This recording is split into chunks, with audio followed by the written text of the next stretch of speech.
Leetcode medium problem 2353, design a food rating system. So we have a cuisine and food and rating. For these three values, we want to save this information. Say for food and rating, we can save this in the dict because this is a key value pair. We can also save this cuisine and the food in the other dict for this key value pair. And with this dict, we can easily update the rating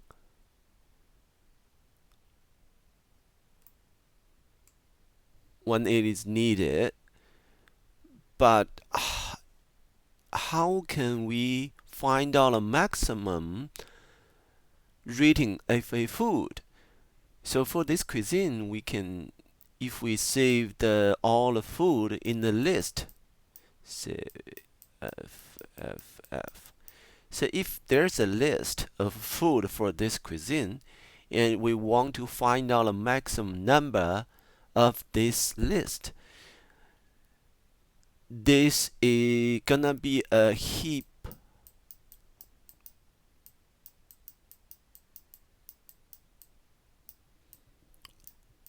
problem. So we can use heap Q to save to reduce the time complexity.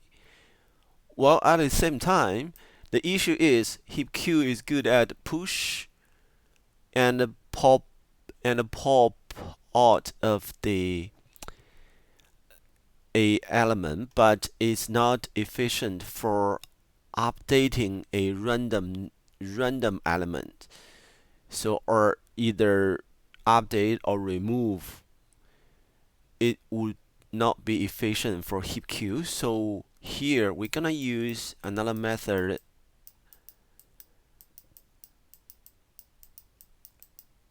lazy deletion,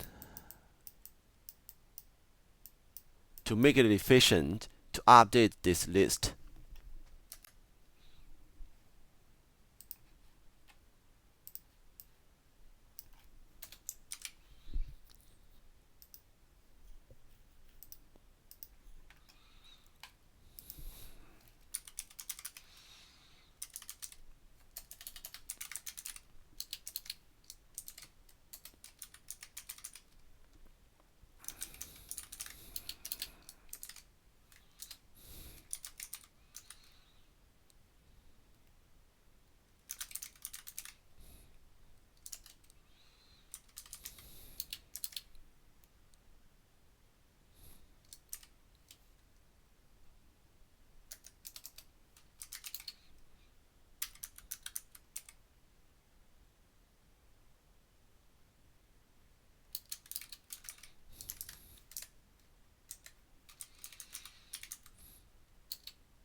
In this lazy deletion method, we don't always remove the, the food that we just updated here in this change rating method, but we want to do it while we're gonna get the rating from the method, which is the search part. So when we do the search, when we want to find out something, we just do the cleanup at the same time. This is called the lazy deletion.